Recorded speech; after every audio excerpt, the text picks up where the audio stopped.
Well, and hi, Pastor Diana. Those are all my friends. But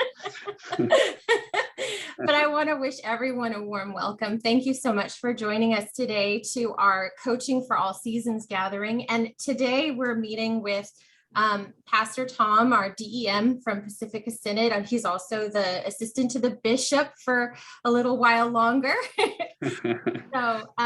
But before we begin, I just want to welcome you in our usual fashion, just to go over the ground rules for the room, and then I will pass it over to Tom. So this gathering is held every month, and we try to keep our presentations topical for you, you church leaders, you lay leaders, and you council members.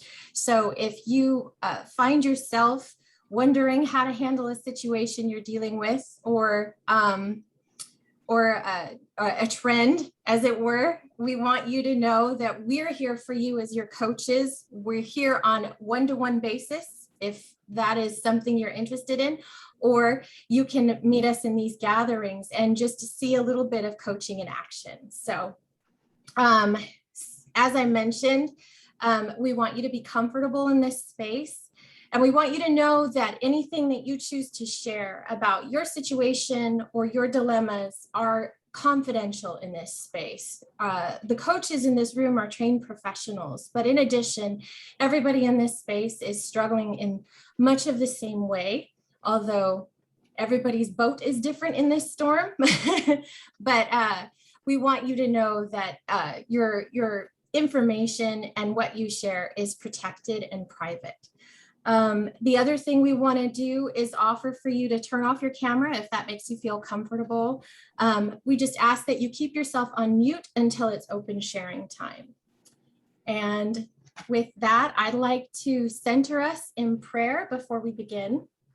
And this prayer is called the Prayer Elimination. Holy God, Scripture tells us that your word is written on our hearts, but we struggle to hear it. Is it possible that we have covered up your words with our own self-narratives? Is it possible that we have erased your truth to write our own? Is it possible that we have forgotten your words entirely? Take us back to the beginning. Remove the self-talk that distracts. Clear away the cobwebs of doubt and show us how to look inside of ourselves for your truth, and then write it on our hearts once more. We are listening. We are hopeful. We are here. Speak now. Amen. Amen. Amen. Pastor Tom, why don't you go ahead and update us and begin? Good. Well, it's good to see all of you this morning. It's great to see your faces, and I look forward to hearing your voices when we have some opportunity to converse. I'm going to give some brief overviews. This is from a DEM perspective. So there are certain things in the Synod that other people are more expertise on than I am. So I'm going to stay focused on the areas of what the Director for Evangelical Mission is engaged in. I want this to be a time where you will have a great deal of time to ask questions and to pick my brain. And if you ask something that I don't have an answer for, I won't make one up. I promise. I won't lead you astray with something, but I'll look to find that answer out for you and get back to you.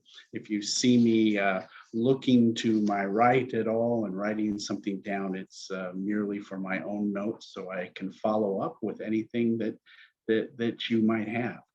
I've been asked to speak to emerging issues. So I'm going to say emerging trends, as I think there are trends can be both positive and negative, but puts a little more positive spent. It's the glass half full approach, I think, when it comes to the word trends.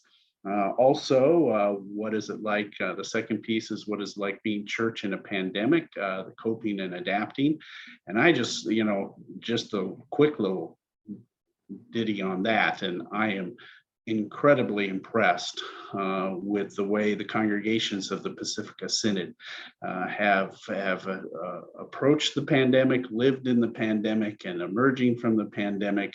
If we are truly emerging from the pandemic, I believe our ministries and our leaders are doing great work going forward. So let me start with some of the emerging trends. What's up? Directors or DEMs are constantly looking at new possibilities within a synod, and we do have 4 new ministry things that are going on that were approved both by our Synod Council and church-wide at a review table in April of this year. One is a new ministry start in Rancho Cucamonga, ethnic specific. It's California Indonesian. It is up and running, and it is Pastor Robert Waruntu who is working on that. I believe he was on the list to be here today. I don't see him currently, but he may be dropping in, and hopefully sometime here this morning. The other new piece is in San Diego. We're getting ready to have conversations with potential candidates for a new ministry start at what we are calling Peace Lutheran Church. That probably won't be its name going forward, but it's better than calling it the former Atonement Lutheran Church. So Peace Lutheran Church, which is now on the property owned by the Islamic Center in San Diego. The purpose of this ministry and starting something new there, as we've leased some space back, is to create a ministry proclamation to the San Diego community that we as Christians and Muslims can work side by side, and it can be a blessing to the community, through service and those types of things. This will also be a word and sacrament ministry.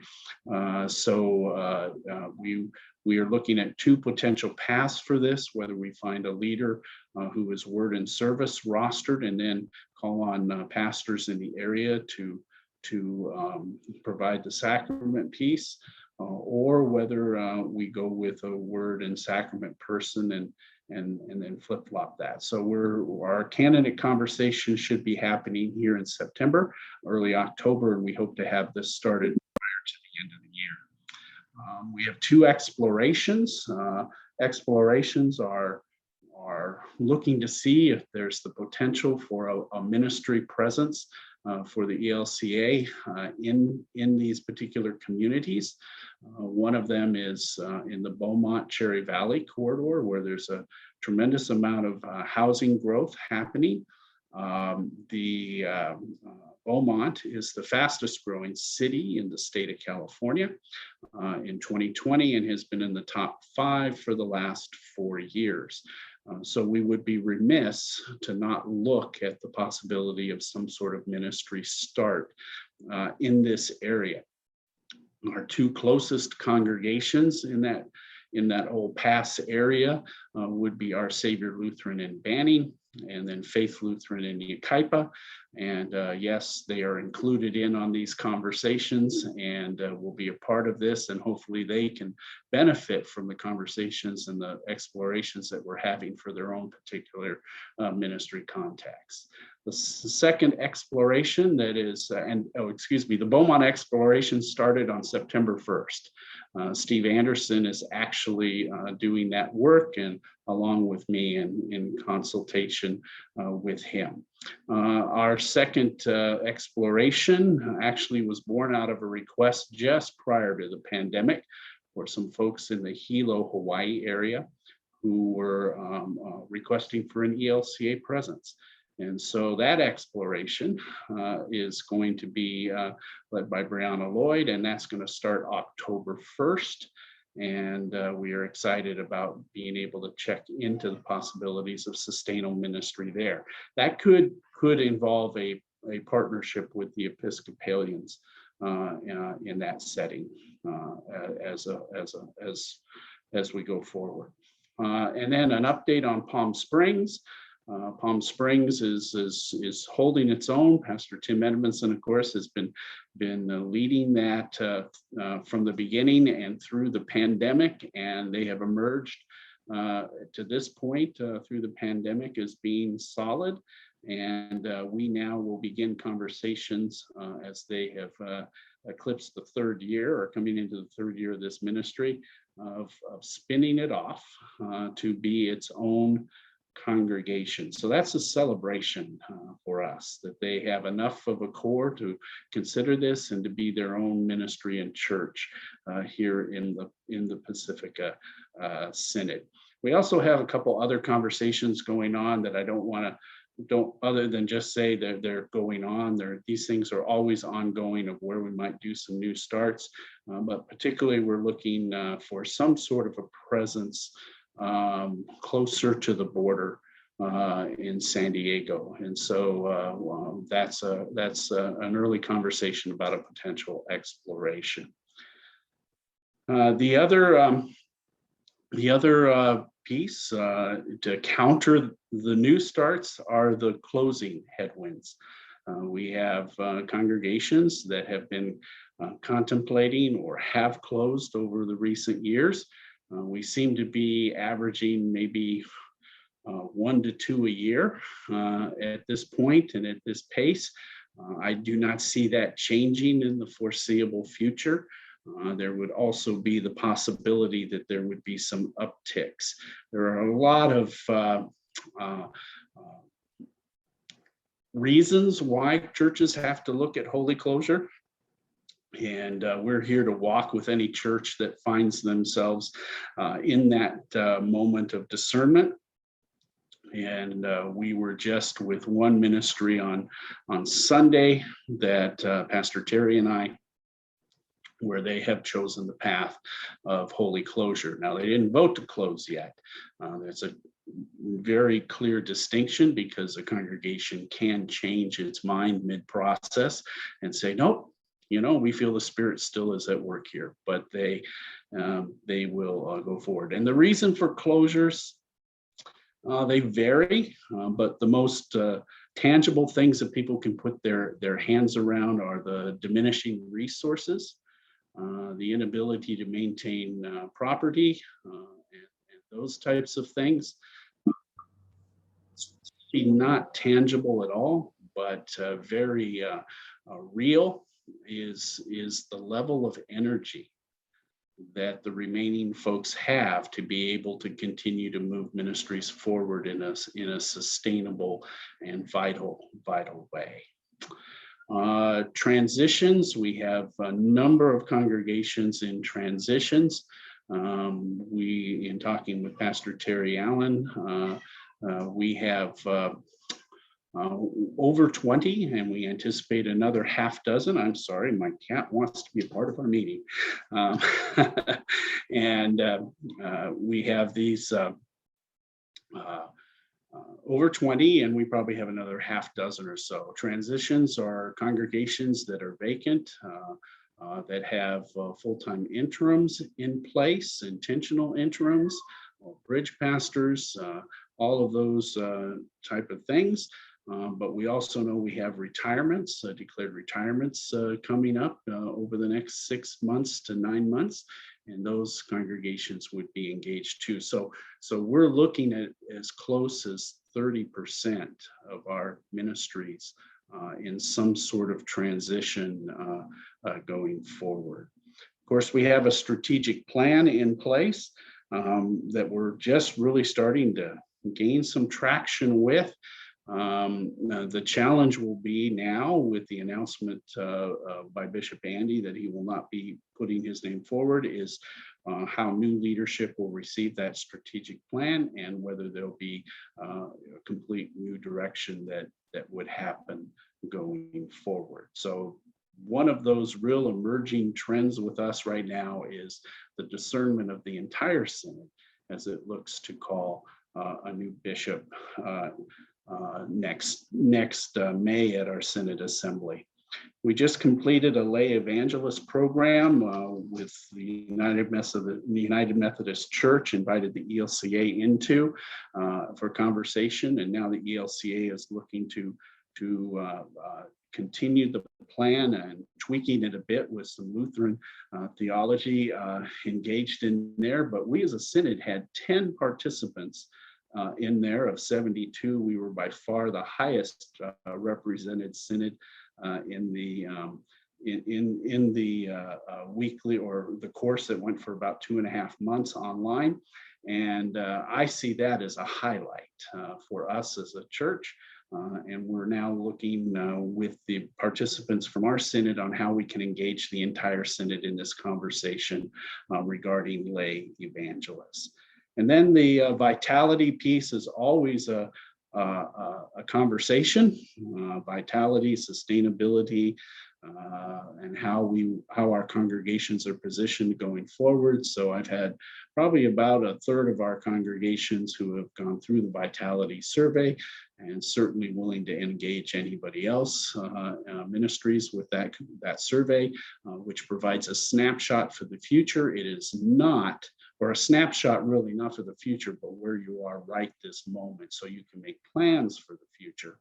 And it's not a survey that is going to, there are always opportunities within this survey to be able to move forward in direction. It's not like a survey that's going to say, oh, you need to close your doors. That's not its purpose. Its purpose is what are the identifiers in terms of our congregation's relationship with God, the relationship with each other as people within the ministry, and relationship with the world. And from there, a measurement for future vitality and sustainability is measured and provides a great conversation for congregations. I'm going to pause there for a moment and see if there are any questions that would raise up from what I have just spoken to. And I just encourage you to share your name and your location when you sign on or start talking. Hi, Pastor Tom. This is Carol Schultz in San Diego at First Lutheran. Hi, Carol. Hi, nice to see you. Good to see you too. I would love to hear, I know you've been engaged in the congregational vitality assessments. I would love to hear from anyone here who has experienced it. It's something that we are looking at just the very initial stages of considering whether to engage in it. And I would love to hear anyone else's experience with it. And if it's better to have that conversation offline, that's okay too.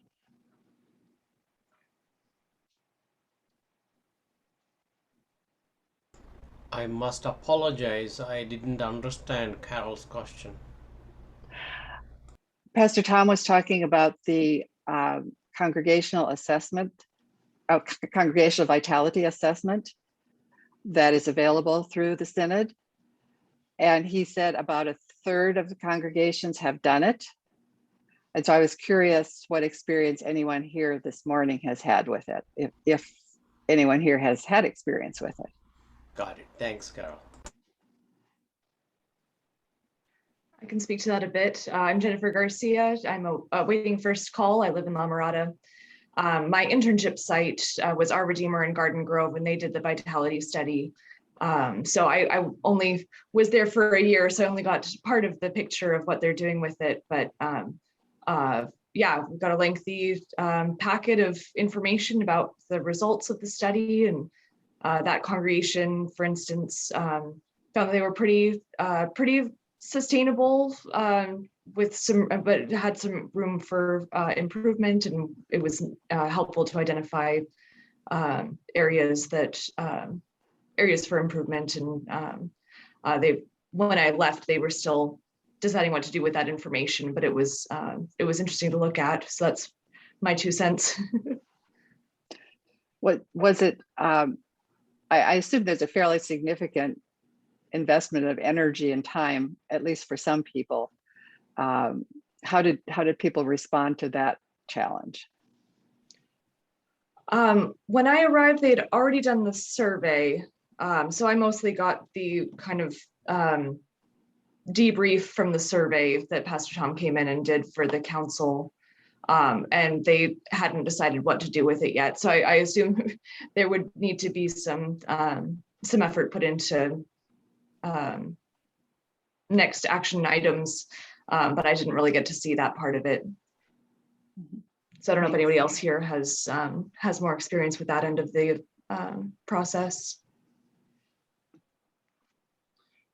It is more of a leadership intensive piece that has to then, the leadership then needs to engage the congregation going forward with thoughts and ideas. They need to go back and provide a report to the congregation as to the results, and then to engage them in how we can approach collectively together in addressing those areas we need to address, but also not let the things that we're good at slide away because we're busy addressing the challenges.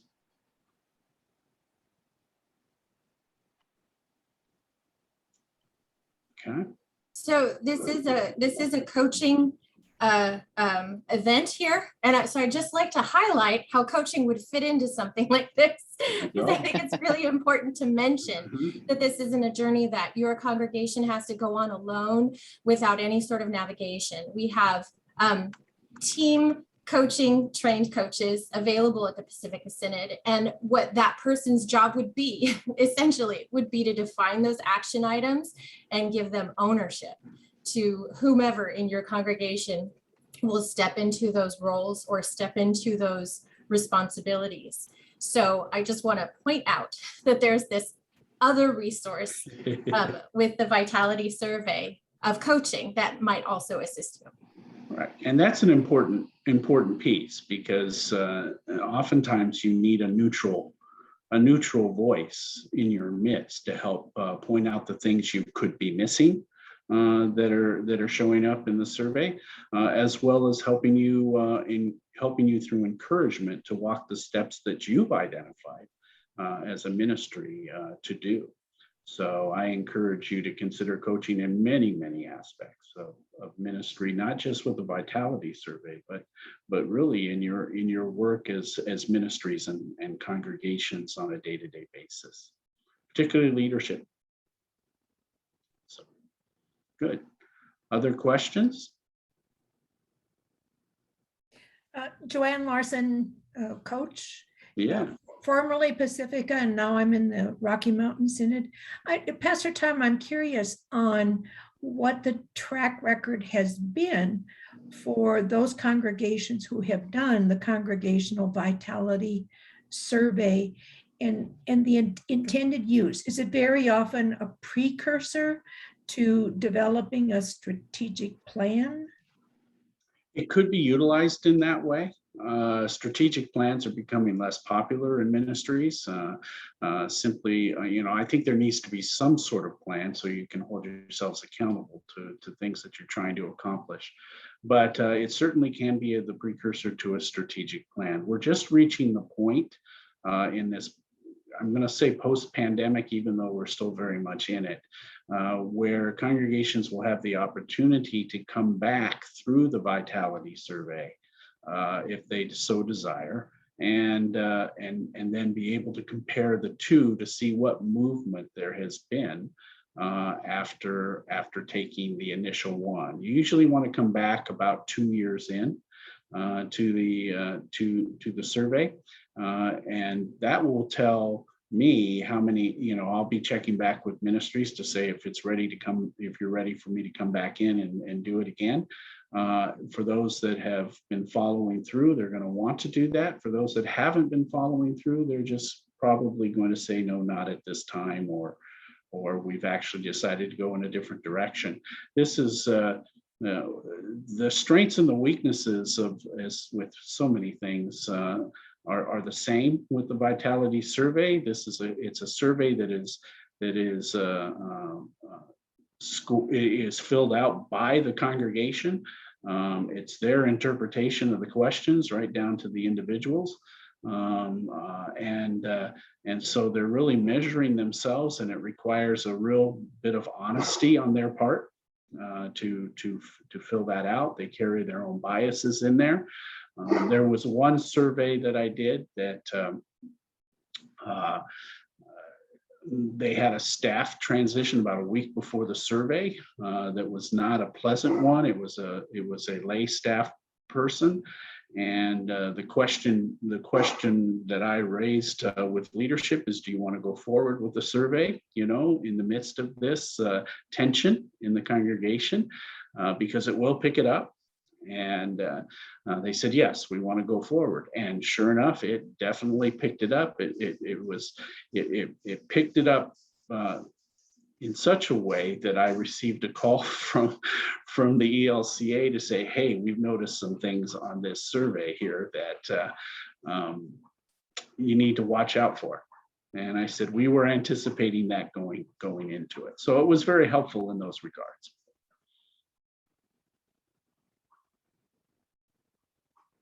Other questions? Tom, this is JP, Joy of Christ, Pearl City. Did I hear you correctly that there are 1 to 2 closures every year? We have been trending that way. When I arrived, I've been in this position since 2017. There was a closure that had started in place when I arrived at the Synod. So I'm speaking purely from my tenure as the DEM, and that was Hope in San Diego. That one just came to fruition officially earlier this year through the sale of the property. And then since then, we have seen the close of Atonement, which that started about the time I came in 2017. We have seen the closure of our Chinese congregation that was at Grace in Anaheim. And they had diminished to a really small place, and they had chosen to close. That was a very simple closure because there was no property assets engaged with that. That happened last year and into this year. And then we have the most recent congregation that has closed, and that is Church of the Master in La Habra. We had the Holy Closure service a couple of weeks ago, and that property is scheduled to close at the end of September. And then we have one congregation that has just opted to go this way. And we had one other congregation that voted earlier this year to close, but has since reversed course and has decided to remain open for now. And so, that's 1 to 2 a year for the 5 years that I have been there. There are ongoing conversations, and there's a lot of discernment into whether that activity, but the intangible that a lot of people miss and that we try to raise up to them is the energy level of the congregation. I would much rather have a congregation take ownership in that closure or non-closure decision, while there still is enough folks in a ministry to make that determination, rather than us coming into a congregation and having to some people call it a takeover. We never like to call it a takeover, but if a congregation is not operating legally in the state of California or in the state of Hawaii, then we would need to step in and be the administrators of the ministry, simply because the state mandates that. When you can't field a council, and particularly a president, a secretary, and a treasurer, you can really not operate in accordance to the laws of the state of California, and I'm assuming state of Hawaii. So, yeah. Pastor Tom, this is Luann Larson again. I have another question about the congregations that are in transition. Mhm, And you put that percentage at about 30%. mhm. How does that compare, or if it's even fair to compare, with other synods in the ELCA? I couldn't speak specifically to that other than casual conversations with my DEM colleagues, particularly out here in Region 2. We find ourselves in very similar situations, particularly here in Pacifica. There are a variety of reasons. Many of our ministries are not able to have a full-time called staff person, whether it be Word and Sacrament or Word and Service, and because they don't have the capacity as a local ministry to do that. So these headwinds are across the ELCA and particularly in Region 2, but they are also contextual. A big piece is for us, we have a lot of ministries that want part-time help. They want to call a part-time pastor. And we have people who can't afford to live if they're part-time. So it's easy to point figure, to housing, but that's a real issue. I can tell you that in Orange County, for instance, here in California, a little over a year ago, the median house and condo price in Orange County was running about $650,000. And in 12 months, that number is just shy of 1 million. So those headwinds in and of themselves really create a challenge. And so we are in the conversation in our office, and we hope to have something here later this year and in the spring to really begin to engage conversation with congregations to consider different ways of doing ministry. This isn't anything new. We've had 2- and 3-point parishes for a long time in the ELCA and across the mainline denominations. But there are the realities that we need to look at that if they definitely want a pastor and have a pastor come in and be able, or a deacon, be able to come in and lead ministry. They're going to have to be creative and join together in making that possible so their capacity levels can support it. Which then raises another question, and that is how do we grow the capacity of our ministries and congregations, with people and finances and staying true to the proclamation of the gospel as we understand it as Lutheran Christians.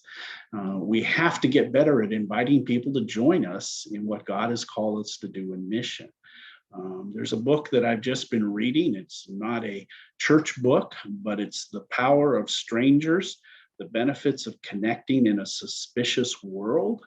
And as I work my way through that, I'm trying to think how we might have a conversation about that book so that we can engage people that we may not even be comfortable talking to, but we just don't talk to strangers. And the older we get, the less likely we're going to venture out with that type of risk. It's not that we're not capable of it, but we need to begin engaging on how we might be able to do that. Amen. So if you want that title again, it's The Power of Strangers, the Benefits of Connecting in a Suspicious World. And we are suspicious about everything. So.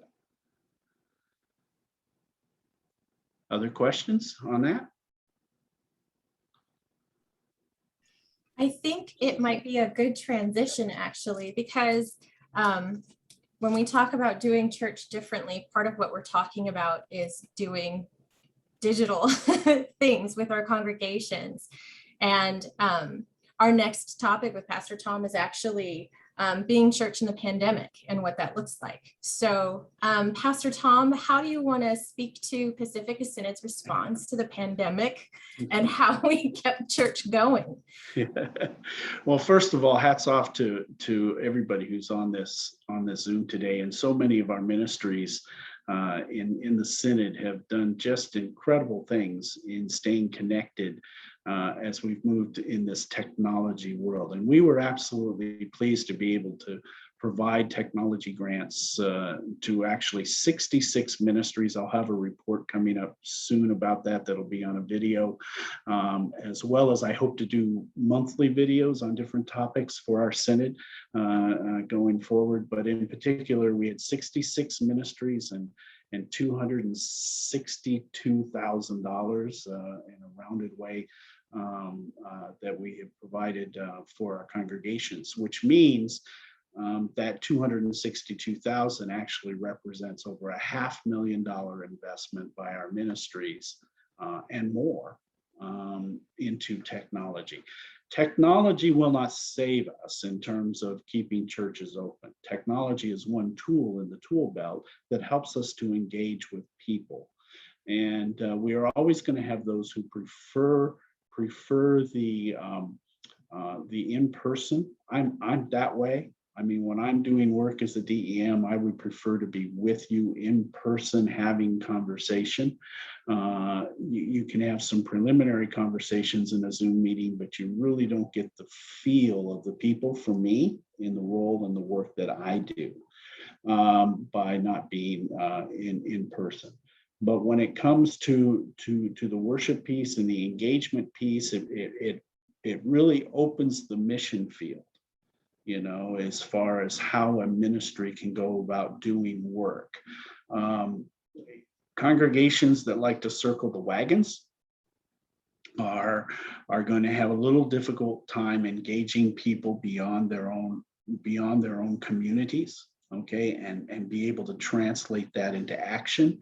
But the approach needs to start from a different standpoint, saying that, you know, if I have somebody that lives in we'll just stay in the continental United States, somebody who lives in Louisiana who's engaged with our services, how are we taking it to the next level as a ministry to engage in a relational way that invites them to make a difference in the communities in which they live, work, and play? That's the real translation of the connections in terms of technology. Some congregations in our Synod had a head start on that, and most notably the larger ones, because they were already doing those resources. But what I have seen is a great growth just in Sunday morning worship. If you go back and roll the pandemic, it came in the middle of March, right? 2019, we were only a handful of weeks from Easter, and everybody's scrambling to figure out how to get online and to engage their people. And it was a rough few weeks, but there was a noticeable increase just when we got to Easter. And then I noticed post-Easter how congregations, you know, for lack of a better word, up their game, both in the, you know, in the quality of what they were offering online. If you've on an online situation, if you find yourself doing the same thing over and over, week in, week out, it has a harder time because it's a tougher sell for people who are online to stay re-engaged. But you need to keep changing it up a little bit and finding ways to engage, not in that just in that hour of worship, but even beyond. If you go into a weekly Bible studies, if you invite people to engage in different ways, being mindful of some of the time differences that you're dealing with. And I think that ministries have done well, and now the rubber really hits the road going forward. In terms of coming out of the pandemic and engaging people through various digital media forms. So how are you Dave Daubert, yes, I see that. Kent, very true, that becoming a hybrid church. And I know Joanne has been engaging me on a webinar piece that she's been doing, and that has been very exciting for her, coming out of, I believe, one of our Texas synods. And we're in conversation, initial conversation. I have emails out to see how we might be able to do that here as well, coming up. So, comments, thoughts? What are you doing in your local context? Pastor Tom, this is Carol again. Yes, Carol. It seems to me the question that I keep coming back to, and I haven't spoken with anyone who's got an answer for me yet, so I'll throw it open to this group.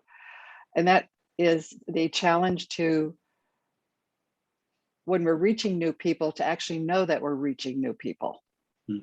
With the technology that we're currently using, for those of us who are using something like YouTube to live stream, yes, people can make comments, but it doesn't necessarily give us a way of connecting back to folks. Mm-hmm. And it seems to me one of the things that we're wanting to be able to do is somehow create community over this network. What are the smart people thinking and doing on that question? Well, whether you're in digital or whether you're in person, the first key is capturing information so that you can engage these people, through questions and invitations and those types of things.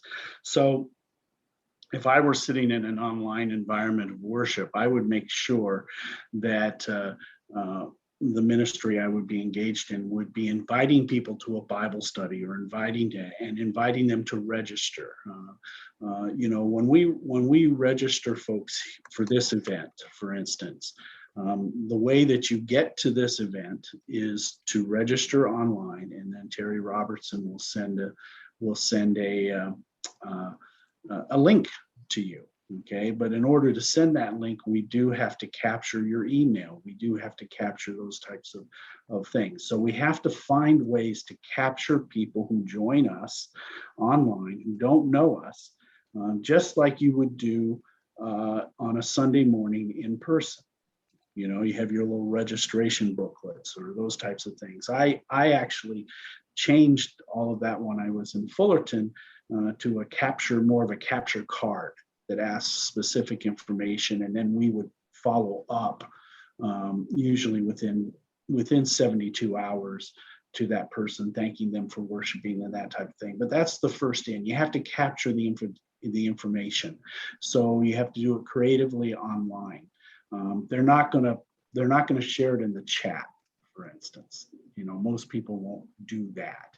But if you can at least get them invited to something else, and say, email us at this, then you will, and identify yourself. Then they will begin to share that information.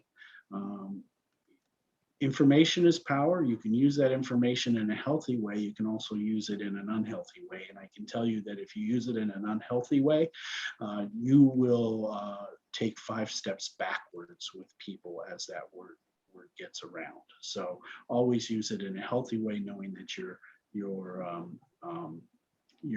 they are entrusting you with that information.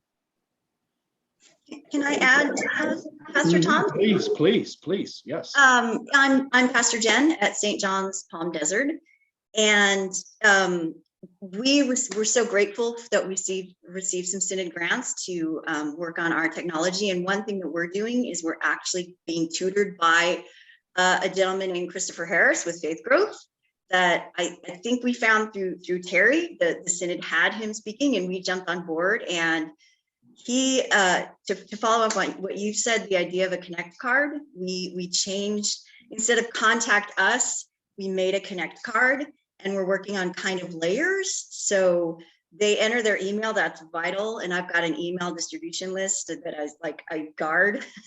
And it's a great way to stay connected with people. But then you can also go to the next level, like they fill that out and then tell us what you're interested in. Do you like Bible studies? Are you looking to serve the community? You know, so it's a CTA, it's a call to action. So just making sure there's a call to action. What's the next step? We also just recently have a dedicated person. You like how we have ushers in person? We have a dedicated person who is watching our live stream on YouTube and Facebook and is commenting and is like watching for people to comment. So they're basically an online usher. They're a chat host. And like Pastor Tom said, people might not give you information that way, but they might ask questions and stuff.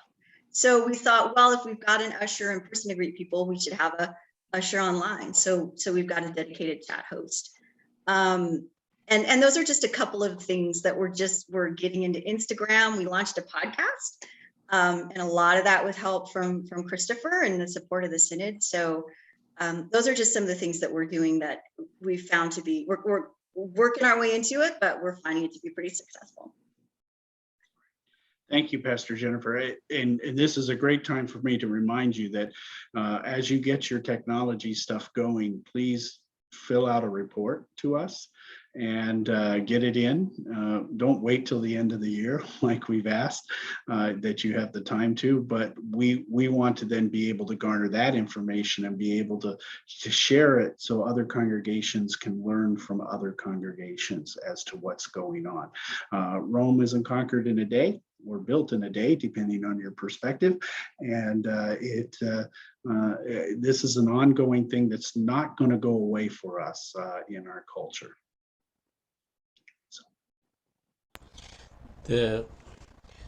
Yes, JP. JP again.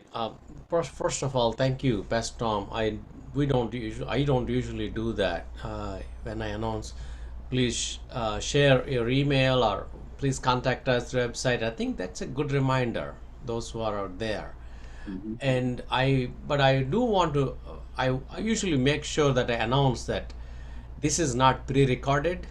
This is live, and you are not watching. You are participating. We are worshiping together. I want to make sure that people here, you're worshiping. We are all worshiping together. And what is happening at Joy of Christ is, on the one hand, what's it? William Temple, who said church is the only club that exists for its non-members.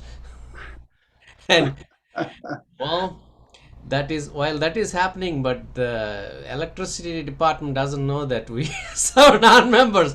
I wish they say, because you serve non-members, we don't send you the bills. Like, bills keep coming, right? Right. So thankfully, our online giving kicked in, and interestingly, last year, some of the people who worship online, they sent checks. Interesting. We didn't even know them. So again, failure on, we don't capture them. So I think we need to capture them, and some of them I include in the email, but I think we are reaching in a different way. I think it is again possible to do it more effectively because of the grant that we received, and thank you again. Yeah, and it's very important to acknowledge those gifts by email and even a handwritten note if you want to go really old school, because that still goes a long way. It doesn't have to be a long letter, but just a thank you for those gifts is another way to stay engaged with people going forward. You always want to be sensitive when you're handling sensitive information like money, but there are folks within your ministry who can help the leaders do that. So, trusted leaders. Other thoughts? What are you doing in your pandemic stuff, folks?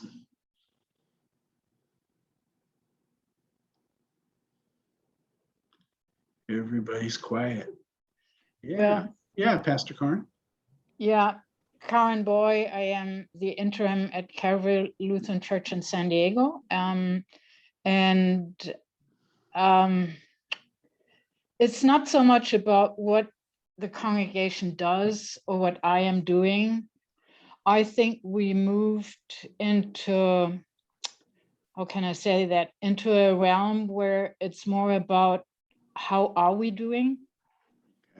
So all the informational parts we talked about, that's all valid, and it's also important to share and communicate on all of this. But I think we are moving below the surface, which means at the last conference meeting we had, it was apparent that we are struggling.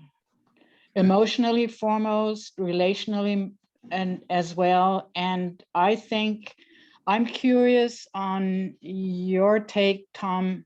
How is the Synod doing? What's the pulse? What's what people are dealing with, and how might it come together if we are church together? I mean, the closing, for instance, of Church of the Master really caught me off guard, even though I might have known better. But it's so, if we are church together, what does it mean to live in a pandemic? Okay. What does it truly mean, honestly and seriously? Right. Well, we in the Synod are we don't have a crystal ball, so we're not going to be able to speak specifically to individual ministries unless ministries let us know. In the case of Church of the Master, this has been an ongoing piece for 10 years plus, and they had a pastor that they had engaged with more in a supply contractual way. They really at the time made strategic decisions not to engage the Synod and to do their thing, which is their choice. And so we knew that this day would come. And about a year ago, they realized that they were spinning their wheels and they were only losing, and they were down to about 8 people. And so they made that conscious decision to move in the direction of holy closure. And it's been a bittersweet walk with them, as it is with anybody who's in holy closure. Okay, but we're not going to know necessarily unless people share with us specifically. And so that's the encouragement. I mean, when I walk into a ministry, it's kind of like engaging a call committee. When you're up for an interview, you're going to get all the good stuff, get the happiness, the smile on the faces, and that. It takes somebody within that ministry to engage us and say, hey, we really need some assistance. And then that assistance can come through conversations with Synod staff, can also come with conversations and walking with a coach if that's appropriate. There's a variety of different approaches that can be made. We can get glimpses of potential challenges when we see drastic changes in the annual reports that congregations fill out.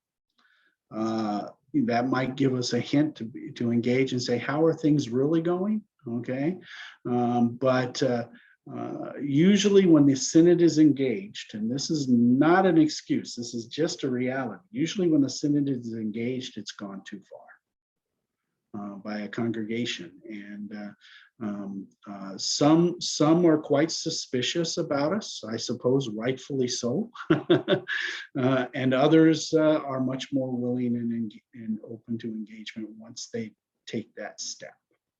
But we are here to help. We are not here to be an adversary.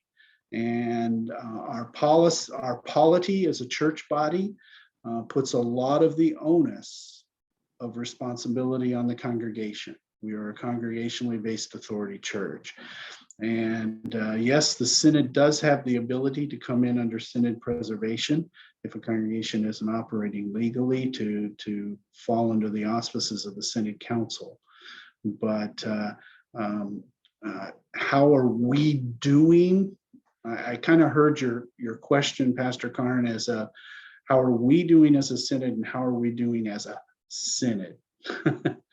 And my response to that would be, in the context of being the Synod staff, we're doing okay.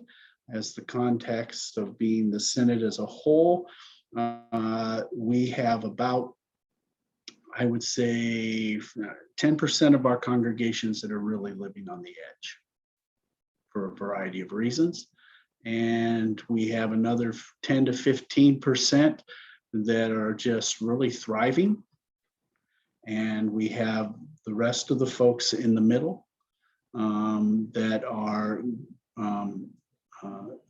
being faithful in their ministry and the work that they're doing, but they are recognizing more and more the headwinds that are out there. And this isn't unique to Lutherans. So I probably answered that in a real roundabout way, Pastor Karin. But I know you, as an interim, you see things for what they are, because you're walking in with fresh eyes and hearing what people say. So I'd like to have more conversation about that. Let's engage each other. Okay. Hey, Tom. Yes. David Mattson at Glory Yes. Day. Dana Yeah. Point, sorry for being so late. That's okay. Hey, and I'm sure everyone here is also thinking about stewardship. And I've been working on that a little bit today also for our church. And am wondering, thankfully, somehow, we started online giving and electronic giving and credit cards and everything, maybe, I don't know, at least 10 years ago, maybe longer. So this pandemic didn't have quite the impact. Matter of fact, I think our giving was strong, but I'm wondering what I'm missing. Just kind of what what I'm missing, what else is out there in terms of that we should be doing in terms of stewardship, pledging. I don't know. Well, in this kind of time period. Yeah, I'd like to direct you to the Stewardship for All Seasons. So you can find things on the ELC website for that. And I'm certainly willing to come in and have conversations with you about stewardship. I will tell you that my approach to stewardship is a very wholeness approach, that stewardship is not a program, it's a lifestyle. It's an ongoing piece within our ministries on a day-to-day and month-to-month basis. It's not obviously all about money, but by having that understanding that every choice we make in life is a stewardship question for us as God's people. Right from, do I hit when the alarm goes off in the morning, do I hit snooze 16 times, or do I ignore it, or do I hop right up? All of those have positives and negatives in terms of stewardship for our lives. So again, I'm open to having conversation. I'll draw your attention to the book Abundant. That is a recent book that's available through Augsburg Fortress, and it's also available on Amazon. That speaks specifically to stewardship matters. And of course, we just did the piece with Ask, Thank, Tell in the congregation. Are there bad resources out there? Yes, but you also have to change up the resources you've customarily used, because people need to hear fresh things, and so that's an important piece. So feel free to call on me, and then again, we can hook up with a coach to help you guys determine a plan. Thank you so much, Pastor Tom. Thank you for taking the time to work with us today. We're so grateful for all the information. I'm very grateful for the shared resources that came up in the chat box. I've captured those, and my hope is for us to send a follow-up email to you all. You are participants, so that you have those resources, as well as any other references that were made. For example, stewardship for is it Stewardship for All Seasons, or what's it called? Yes. Yeah. Mm-hmm. Okay, and then I do want to thank everyone for participating in the poll. I'm going to end that now. I'm sorry about that interruption at the end of our meeting today. Thank you so much. These are our results. want everyone to be able to see. We appreciate your participation today. If you have any more questions, don't hesitate to reach out to the Synod office, Terry or Pastor Tom. And if you need a coach and you find yourself thinking that perhaps coaching could be useful for you, we want to offer our support as well. We have a webpage on the Pacifica Synod website, and we have an email address there as well. Our coaching coordinator is Dina Ely. And with that, I would like to just take a moment to close our official meeting in prayer. And if people would like to stay, you're welcome to stay and continue talking. Just before you go into prayer, Yeah. Sarah, I just want to do a word of congratulations to Pastor Deanna, who's on our call. She's getting married in a week and a half. And we celebrate with her in her upcoming marriage. Yes, she serves the Batak Church in Redlands. Yes, I'm so excited and feel happy can be a part of Pacifica Synod, even though I'm Indonesian people. And I hope you are praying to my wedding in September 24 at 2 p.m. And Pastor Tom, thank you so much. You can to lead my wedding. Yes, I'm excited for that opportunity and privilege. Thank you. Thank you so much. And could we also acknowledge that Pastor Ann is beginning her first call? Yes. September 26th, is that right, Ann?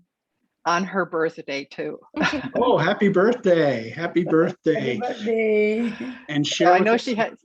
Share with us the place of the call, Pastor Ann.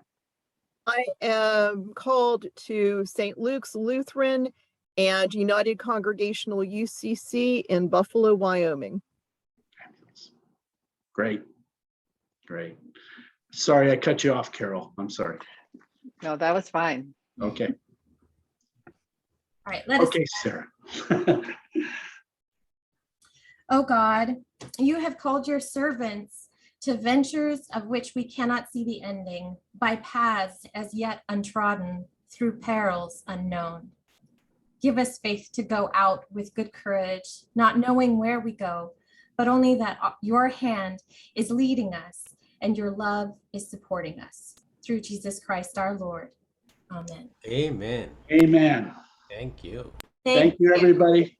Call on me anytime, please. Bye-bye. Thank you, everyone. Okay. God Bye-bye. bless. Thank you, Pastor Tom. Thank you, Sarah. Bye-bye. Bye-bye.